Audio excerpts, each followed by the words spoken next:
People ask me a lot, Parker, how do I replace my monthly expenses with passive income? And I tell them, well, it depends. It's a sliding scale. Do you have more money now, or do you have more time now? If they have more money than they have time at this particular moment, then we develop a strategy based on what is a deal to them, what is a favorable return on investment for their money, that we can go find assets, whether that is a actual tangible real estate asset like a rental property, or potentially a note where we're using the money that they have to be able to produce a return by lending it to other real estate investors. If they're heavier on the time side of that scale versus the money side, then we create a plan to go out and produce cash. We have to create some sort of cash generating machine, which a lot of people result into flipping properties or wholesaling properties to produce cash.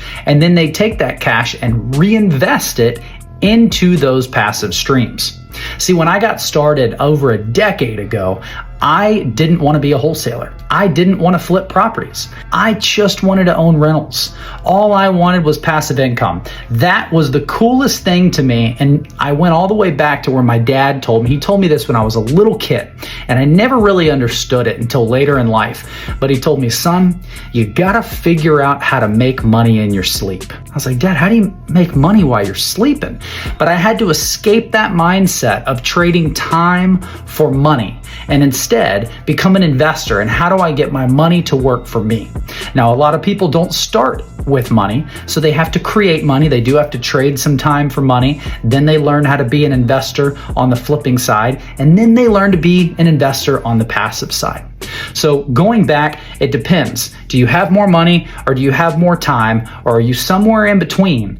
And then we can develop a plan based on creating cash and reinvesting that cash, or just going straight into investing that cash. And you have to understand what is a deal to you before you get started. This is a conversation that I'm having with my Private Wealth Academy students all the time.